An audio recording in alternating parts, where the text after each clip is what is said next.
ఈ రోజు శుక్రవారం గుమ్మం దగ్గర 6 నుండి 8 గంటల 5 నిమిషాల లోపు ఈ ఆకును పెడితే చాలు, మీ కష్టాలన్నీ పోతాయి. లక్ష్మీదేవి మీ ఇంట్లో తిష్ట వేసుకుని కూర్చుంటుంది. అంతేకాకుండా గుమ్మం దగ్గర ఈ ఆకును పెట్టడం వల్ల మీ ఇల్లంతా కూడా ఐశ్వర్యంతో నిండిపోతుందని మనకు వేద పండితులు చెప్తున్నారు. ఎందుకంటే గుమ్మం నుంచే మన ఇంట్లోకి వస్తుందన్నమాట. అందుకే మీరు గుమ్మం దగ్గర ఈ విధంగా ఫలితాన్ని అయితే మీరు చూడటానికి అవకాశం ఉంటుంది. కాబట్టి మర్చిపోకుండా గుమ్మం దగ్గర ఈ ఆకును పెట్టండి. అంతేకాకుండా శుక్రవారం ఖచ్చితంగా కొన్ని నియమాలను ఆచరించాలి. అలా ఆచరిస్తేనే మనకు అమ్మవారి అనుగ్రహం సంపూర్ణంగా కలిగి సంపదకు లోటు ఉండదని మనం చెప్పొచ్చు. అసలు ఎలాంటి నియమాలను చేసుకోవాలో తెలుసుకునే ముందు ఒక చిన్న రిక్వెస్ట్ అండి, వీడియోని పూర్తిగా చూడండి, నచ్చితే లైక్ చేయండి, కొత్తగా చూస్తున్నట్లయితే సబ్స్క్రైబ్ చేసుకోండి. నార్మల్గా ఏంటంటే గనక మనకు శుక్రవారం అంటేనే లక్ష్మీదేవికి అంకితం చేయబడే రోజు, అంటే ఆ తల్లికి అంకితం చేయబడే రోజు. కాబట్టి అంటే అమ్మవారికి నచ్చిన పరిహారాలను చేసుకుంటే తొందరగా లక్ష్మీదేవి అనుగ్రహిస్తుందండి. అదే మనం ఏంటంటే అమ్మవారికి నచ్చని పరిహారాలు చేశామనుకోండి, మనకు ఏంటంటే అనుగ్రహం ఉండదు, ఆగ్రహం మాత్రమే ఉంటుంది. సంపద హరించుకుపోతుంది, దారిద్రాలు పట్టి పీడిస్తాయి, తీవ్రమైన ఇబ్బందులు ఇలాంటివి ఉంటూ ఉంటాయన్నమాట. అందుకే మీరు ఏంటంటే గనక మనం కొన్ని నియమాలను కూడా ఖచ్చితంగా శుక్రవారం పాటించాలన్నమాట. అలా పాటించుకుంటేనే మనకు సంపూర్ణంగా లక్ష్మీదేవి యొక్క అనుగ్రహం కలుగుతుంది. శుక్రవారం ఎంత లేని వారైనా సరే లక్ష్మీదేవికి దీపం పెడుతుంటారు. ఎందుకంటే సంపదకు ఆది దేవత లక్ష్మీదేవి. మరి అలాంటి తల్లి అనుగ్రహం ఉండాలంటే ఖచ్చితంగా మనం ఇలా దీపారాధన చేయటం కానీ, లక్ష్మీదేవికి సంబంధించిన కొన్ని పనులు చేయటం కానీ చేసుకుంటే చాలా మంచిది. ఉదయాన్నే లేచి మనం ఇంటిని వాకిలిని శుభ్రం చేసుకోవాలి. శుక్రవారం మాత్రము బారెడు పొద్దెక్కేంత వరకు పడుకోకూడదు. సూర్యుడు ఉదయించక ముందే నిద్రలేస్తే చాలా మంచిది. అలాంటి ఇంటిని ఏంటంటే గనక ఆ తల్లి ఇష్టపడుతూ ఉంటుందన్నమాట. అలా లేచిన తర్వాత ఇంటిని వాకిలిని శుభ్రం చేసుకుని మీరు ఇంకా ఆ తర్వాత ఏంటంటే గనక ఇంట్లో పసుపు నీళ్లను చల్లుకోవటం, లేదంటే గనక రాళ్ళ ఉప్పుని పసుపుని వేసి ఇంటిని తుడుచుకోవటం ఇలాంటివి చేసుకోవాలి. అలాగే గుమ్మానికి పసుపు రాసి వాకిట్లో ముగ్గు పెట్టుకొని గుమ్మానికి ఏంటంటే గనక పసుపు రాసి కుంకుమతో బొట్టు పెట్టి వాకిట్లో ముగ్గు పెట్టుకోవాలి. ఇలా పెడితేనే ఇంటికి నిండు కళ వస్తుంది. ఆ తర్వాత శుచిగా స్నానం చేసి ఉతికిన వస్త్రాలు ధరించి పూజ పనుల్ని ఎక్కువగా ఇష్టపడుతూ ఉంటుందండి. కొన్ని పురాణాలలో కూడా ఉంటుందన్నమాట. ఎవరైతే నిండుగా అంటే ఇంటిని అలంకరించుకొని ఆ తర్వాత తలస్నానం చేసి చక్కగా అమ్మవారిని కూడా వివిధ రకాల పుష్పాలతో అలంకరించి పూజ చేస్తారో అలాంటి వాళ్ళకు ఎప్పుడూ కూడా లక్ష్మీదేవి తోడుగా నీడగా ఉంటుంది. అలాగే అమ్మవారి యొక్క అనుగ్రహం కలుగుతుంది. కాబట్టి ఇలా చేసేసుకోండి. ఇక ఆ తర్వాత ఏంటంటే గనక మీరు పుష్పాలను పెట్టిన తర్వాత మీ శక్తి కొలది ఆవు నెయ్యితో దీపాన్ని కానీ, లేదంటే నువ్వుల నూనెతో కానీ దీపారాధన చేయండి. కానీ దీపం మాత్రం నేలపైన కాకుండా ఒక ఆకు పైన పెట్టుకోండి. చాలామంది అంటే తమలపాకులు అందరికీ అందుబాటులో ఉంటాయి. కాబట్టి తమలపాకు పైన దీపం పెట్టి ఇక మీరు అంటే కొబ్బరికాయ కొట్టుకోవచ్చు, బెల్లం ముక్క నైవేద్యంగా పెట్టొచ్చు, ఇంకా మనం ఏదైనా సరేనండి పెట్టుకోవచ్చు. ఇలా పెట్టుకున్న ఫలితాలు అయితే ఉంటాయి.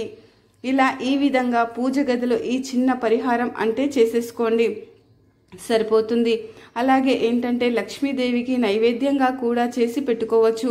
మన దగ్గర స్తోమత ఉంటే చేయలేని వారు కొబ్బరికాయ కొట్టాలి.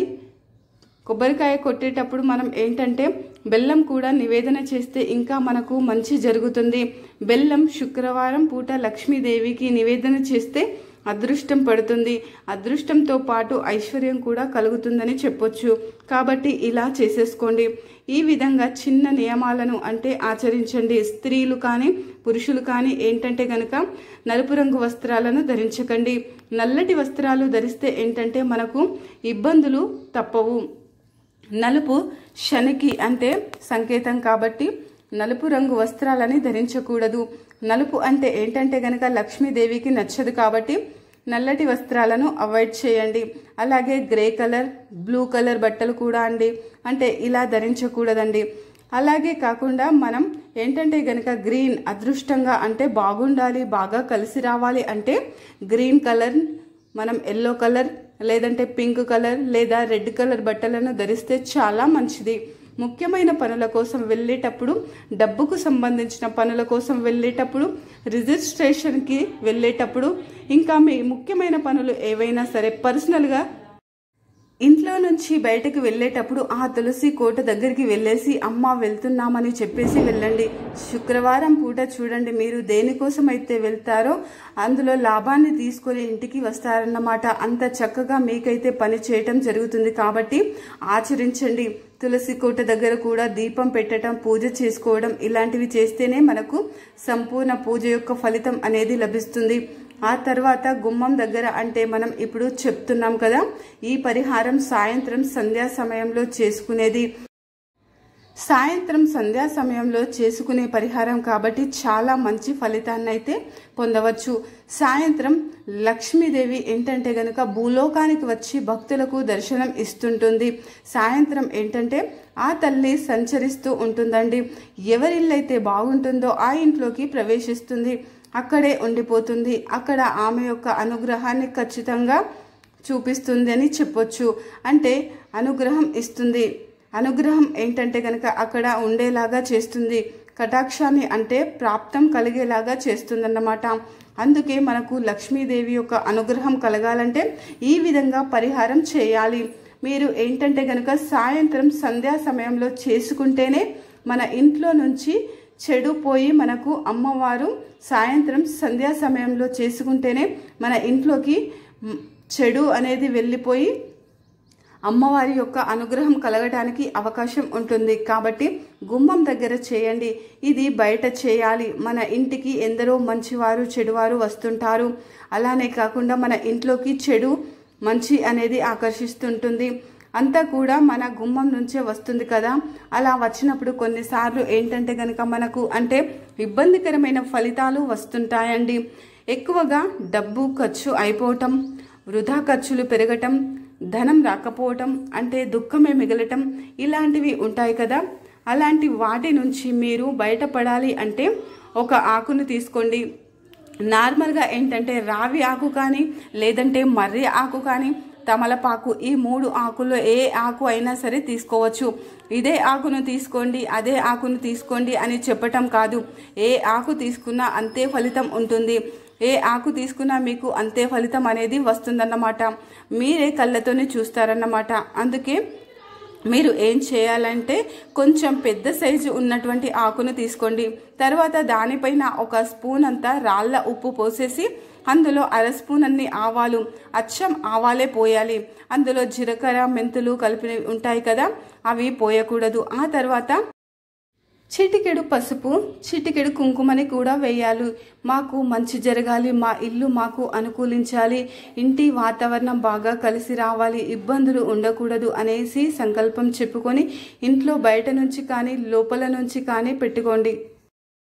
సాయంత్రం సంధ్యా సమయం మాత్రమే పెట్టండి. మిగతా సమయాలలో పెట్టుకోకూడదా అంటే గనుక మనకు సిద్ధశాస్త్రంలో అయితే ఇదే సమయం చెప్పబడింది. కాబట్టి మీరు కూడా ఇదే సమయంలో అంటే పెట్టుకుంటే చెడు అనేది వెళ్ళిపోతుంది, ఇల్లు మనకు అనుకూలిస్తుంది, ఇంటి వాతావరణం బాగుంటుంది. ముఖ్యంగా నరదిష్టి ఉంటే అది కూడా పోతుంది. చెడు సమస్యల నుంచి, చెడు బాధల నుంచి మీరు బయటపడే అవకాశం అయితే సంపూర్ణంగా ఉంటుంది. కాబట్టి ప్రయత్నించుకోండి. ఈ పరిహారం ద్వారా మీకు మంచి మేలు చేకూరుతుంది. రాత్రంతా పెట్టిన తర్వాత తెల్లారి లేస్తారు కదా, తలుపు తీసే ముందు ఏంటంటే గనుక అదంతా కూడా ఒక కవర్లో పోసేయండి. పోసేసి కొంచెం అంటే పక్కకు పెట్టండి. ఒకవేళ అప్పటికప్పుడే పాడేసుకునే వీలుంటే మాత్రం తీసేసి పాడేయండి. లేదంటే గనక మీరు ఆ గంట సేపు అంటే ఇప్పుడు ఒక 3 గంటల సమయం అండి, 3 గంటల కంటే ఎక్కువనే సమయం అనుకోవచ్చు. 6కి పెడతాం కదా, 7, 8, 2.5 గంటల సమయం తర్వాత పెట్టేసి తర్వాత కూడా తీసుకోవచ్చు. అలా తీసుకున్నా ఏంటంటే కనుక ఫలితం అయితే వస్తుందన్నమాట. లేదు రాత్రంతా మేము పెట్టుకుంటాము అంటే అలా కూడా పెట్టుకోవచ్చు. ఒకవేళ మన ఇంట్లోకి మనకు తెలియకుండా ఆత్మల నీడలు అనేవి ప్రవేశిస్తూ ఉంటాయి. కొంతమంది ఏంటంటే కూర్చుంటే ముందు నుంచి ఏదో వెళ్ళినట్టు, వెనుక నుంచి ఏదో వచ్చినట్టు, ఎవరో వచ్చి కొట్టినట్టు ఏదో మనం చూసి భయపడిపోతూ ఉంటాం కదా. అవి ఏంటంటే ఆత్మల నీడలన్నమాట. మన ఇంటి మీద అంటే వచ్చినప్పుడు మనం అంటే గిట్టని వారు మన ఇంటిపై ఏదైనా చెడు ప్రయోగం చేస్తే అలాంటివి కనిపిస్తూ ఉంటాయన్నమాట. వాటి నుంచి బయటపడాలి అంటే రాత్రంతా కూడా పెట్టాలి. ఒక్కరం ఉన్నప్పుడు కూడా అనుకోకుండా ఏంటంటే కొన్ని సామాన్లు దడల్లో మని పడిపోతూ ఉంటాయి. మనం అసలు అన్ఎక్స్పెక్టెడ్గా ఏంటంటే గనక పడిపోవటం, భయపడిపోవటం, మనం ఇబ్బంది పడటం ఇలాంటివి ఉంటూ ఉంటాయి కదా. అలాంటి వాటి నుంచి మీరు ఏంటంటే చక్కగా బయటకి రావటానికి పనిచేసే పరిహారాలండి. చాలా అంటే బాగా ఉపయోగపడే పరిహారాలు. అందరికీ కూడా ఏంటంటే గనక పనిచేస్తుంది, సిద్ధిస్తుంది, మంచి ఫలితాన్ని తెచ్చిపెడుతుంది. ఇందులో రూపాయి కూడా మనము ఖర్చు పెట్టాల్సినటువంటి అవసరం అయితే లేకుండా చేసేసుకునే పరిహారం కాబట్టి ఎంత నమ్మకంగా చేస్తారో అంత నమ్మకం అంటే మీకు కలుగుతుంది, అంతటి ఫలితం అనేది వస్తుంది. ఒక్కసారి చేస్తే మళ్ళీ మీరే చేసేసుకుంటారు, మీరే ఫలితాన్ని పొందుతారు. బయటకి వెళ్ళి మీరు డబ్బులు ఖర్చు పెట్టి పరిహారం చేసేసుకొని ఫలితాలు రాక మీరు ఎంతో ఇబ్బంది పడుతున్నా కూడా మీకు మీరే స్వయంగా ఈ పరిహారాన్ని చేసుకోండి. అంటే మీ చేతుల ద్వారా ఈ పరిహారాన్ని చేసుకోండి. మీరే స్వయంగా చూసి ఆశ్చర్యపోతారు ఈ ఫలితాన్ని చూసి. ముఖ్యంగా శుక్రవారం పూట మంగళకరమైనవి, శుభకరమైనవి, శుభాలను సూచించే అశుభాలను దూరం చేసి అద్భుతాలను సృష్టిస్తే మన జీవితాన్ని మారుస్తాయన్నమాట. మనకు ఏంటంటే కనుక చాలా వరకు కూడా ఒక మిరాకిల్ జరిగేలాగా చేస్తాయి, ఒక మిరాకిల్ మ్యాజిక్ లాగా పనిచేసే పరిహారం కాబట్టి మీరు ప్రయత్నించటం వల్ల అయితే మంచి ఫలితం అనేది వస్తుంది. ఎంత నమ్మకంగా చేస్తారో అంత నమ్మకంగా మీకు ఫలితం అనేది కలుగుతుంది. మీరు ఏదో చేశామంటే చేశాంలే అనుకోకండి, మీకు ఫలితం అయితే రాదు. ఇది ఏంటంటే గనక 100%లో 90% మందికి ఫలితాలను పొందారు ఈ పరిహారాన్ని చేసి. అంతేకాకుండా ఏంటంటే గనక కొంతమందికి ఏంటంటే ఫలితాలు అనేవి రావు, కొంతమందికి లేటుగా వస్తాయి. ఫలితాలు రావడం అనేది మాత్రం ఖచ్చితంగా వస్తాయి. కొంతమందికి తొందరగా ఫలితాలు వస్తాయి. ఇది పెట్టిన తర్వాత ఏంటంటే గనక మన ఇల్లు మనకు అనుకూలించినట్టు, ఇంట్లో ఏదో మనకు తెలియని అంటే ఒక సుఖము, ఒక సంతోషం, ఇల్లు అంటే బాగుంటుంది, అబ్బా ఏదో ప్రశాంతంగా ఉంది, కాసేపు పడుకుందాము అన్నట్టుగా ఏంటంటే కనుక ఇంట్లో మనం ఆనందాలను చూడగలుగుతామన్నమాట. ఇలాంటి మార్పును ఏంటంటే వెంటనే మనం చూసుకోగలుగుతాము, చూసేసి ఏంటంటే ఆశ్చర్యపోగలుగుతాము. కాబట్టి ప్రయత్నం చేసుకోండి. ఇంకా ఆ తర్వాత ఏంటంటే ఈరోజు శుక్రవారం కదా, లక్ష్మీదేవికి అంకితం చేయబడిన రోజు. చాలా అంటే చాలా శక్తివంతమైనటువంటి రోజు కదండి. ఈ రోజున మీరు మర్చిపోకుండా ఏంటంటే 5 రూపాయలు బిల్లను తీసేసుకొని ఇప్పుడు చెప్పే విధంగా పరిహారం చేసుకోండి. 4 వైపుల నుంచి కూడా మీ దగ్గరికి డబ్బు రాకపోతే అడగండి. ఎందుకంటే ఇది అద్భుతాలను సృష్టించే పరిహారం, చాలా శక్తివంతమైనటువంటి పరిహారం అండి. చాలా అంటే చాలా ఏంటంటే గనక పవర్ఫుల్ పరిహారం అని చెప్పుకోవచ్చు. లక్ష్మీదేవికి ఇష్టమైనటువంటి పరిహారం. ఈ పరిహారం ముఖ్యంగా చెప్పాలంటే గనక లక్ష్మీదేవికి ఇష్టమైనదన్నమాట. అందుకే మీరు ఏం చేయాలంటే గనక 5 యాలకులు, 5 రూపాయల బిల్లను తీసేసుకొని మీరు ఏం చేయాలంటే గనక 5 యాలకులు, 5 రూపాయల బిల్లను తీసుకొని ఉదయం పూట పూజ చేసుకున్న, సాయంత్రం పూట పూజ చేసుకున్న, నార్మల్గా ఏంటంటే కనుక చాలా మంది కూడా శుక్రవారం అంటే ఉదయం పూట దీపం పెట్టడం, ఇలా నైవేద్యంగా ఏదైనా సరే మన దగ్గర ఉన్నది పెట్టుకోవటం, కొబ్బరికాయ కొట్టుకోవటం, ఇలా ఏంటంటే పూజ చేసుకుంటాం. మనం అన్నీ కూడా క్లీన్ చేసుకోవడం అన్నీ కూడా చేసేసుకొని, ఒకవేళ ఆ సమయాలలో మాకు కుదరదు అండి అనుకుంటే సాయంత్రం సంధ్యా సమయంలో చేసుకోండి. అలాంటప్పుడు కూడా ఫలితం అనేది వస్తుంది. 5 యాలకులు, 5 రూపాయల బిల్లని తీసుకోండి. యాలకులు ఏంటంటే గనక పరిహారం చేసేటప్పుడు తీసుకుంటాం కదా, అవి చిల్లులు కానీ చిరిగి కానీ ఉండకూడదు, అంటే ఫలితం అనేది రాదన్నమాట. అందుకే యాలకులు నిగనిగలాడుతూ ఉండాలి. అవి ఎంత నిగనిగలాడుతుంటాయో అంత లక్ష్మీదేవి యొక్క అనుగ్రహం మనకు కలుగుతుంది. అంత చక్కగా ఏంటంటే ఆ తల్లి మనని అనుగ్రహించటం, మనకు ఏంటంటే మంచి ఫలితాన్ని ఇవ్వటం. మన లక్ష్మీదేవి యొక్క చిత్రపటం ముందు పెట్టండి. ఇలా పెట్టేసి ఏంటంటే అమ్మ మాకు డబ్బు వచ్చేలాగా చూడు తల్లి, ధనానికి మాకు చాలా ఇబ్బంది కలుగుతుందమ్మా. అంటే డబ్బు లేక మేము నరకం చూస్తున్నాము. అమ్మ ఎలాగైనా సరే తల్లి మా ఇంటికి డబ్బు అనేది ప్రాప్తం కలిగించేలాగా చూడమ్మా. మా ఇంట్లోకి ధనాన్ని ఆకర్షించు తల్లి, మాకు డబ్బు లేని సమస్యలను తీర్చమ్మా అనేసి సంకల్పం చెప్పుకోండి. ఇలా చెప్పేసిన తర్వాత ఏంటంటే 5 రూపాయల బిళ్ళ, ఆ 5 యాలకులు అలాగే అమ్మవారి చిత్రపటం ముందు పెట్టి గట్టిగా సంకల్పం చెప్పుకొని ఆ తర్వాత వాటిని ఏంటంటే చక్కగా తీసుకొని మీరు అంటే మీ ఇష్టం అండి. ఇంకా మనం ఏంటంటే గనుక ఒక్కసారి దేవుని ముందు పెడతాం కదా, అంటే ముఖ్యంగా లక్ష్మీదేవి ముందు పెడతాం కదా, కొన్ని పదార్థాలు కావచ్చు, కొన్ని పరిహారాలు కావచ్చు, ఏంటంటే ఫలితాలను ఎక్కువగా తెచ్చి పెడతాయన్నమాట. అవి అంటే లక్ష్మీదేవికి ఇష్టం కాబట్టి ఈ విధంగా మనకు ఉపయోగపడుతుంది. మీరు యాలకులు పెట్టకపోయినా పర్వాలేదు, 5 రూపాయల బిల్లని మీరు సీక్రెట్గా మీ పర్సులో పెట్టుకోండి. అంటే చిన్న చిన్నవి ఇలా యాలకులు ఇలాంటివి ఉంటాయి కదండి, మనకు తెలియకుండా కొన్ని అలాంటి దగ్గర పెట్టాలి. ఎవరికి కనిపించకుండా పెట్టేసి వాటిని వదిలేయాలన్నమాట. కనిపించినా ఏం పర్వాలేదు, ఎందుకంటే మన పర్సులోనే కదా 5 రూపాయల బిల్ల ఉంటుంది, బయట లేదు కదా. అలా ఏంటంటే గనక ఎవరికి డౌట్ అనేది రాదు. ఇలా పెట్టుకోవడం వల్ల ఏమవుతుందంటే జేబు నిండా డబ్బు ఉంటుంది. ఒక్కొక్కసారి ఏంటంటే గనక 100 రూపాయలు తీసుకువెళ్తే 200 ఖర్చు అవుతాయి. అలా కాకుండా ఉండటానికి ఉపయోగపడుతుంది. అలాగే ఇంకొకటి ఏంటంటే గనక పర్సులో రూపాయి కూడా ఉండదు.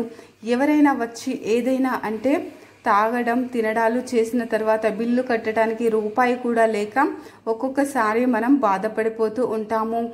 అలాంటి సిచ్యువేషన్లో కూడా అలా డబ్బు రావడానికి అవకాశం ఉంటుంది. కాబట్టి మీరు 5 రూపాయల బిల్లని మీ పర్సులో పెట్టుకోండి, మీరు మంచి ఫలితాలను అయితే చూస్తారు. ఈ యాలకులు మీరు ఏంటంటే బీరువాలోనో పెట్టుకోవచ్చు, లేదంటే కనుక వాటిని ఒక పర్సులో పెట్టుకోవచ్చు. ఇంట్లో ఎంతమంది ఉంటే అంతమంది పెట్టుకున్నా సరిపోతుందన్నమాట. చాలా మంచి రిజల్ట్ అయితే వస్తుంది.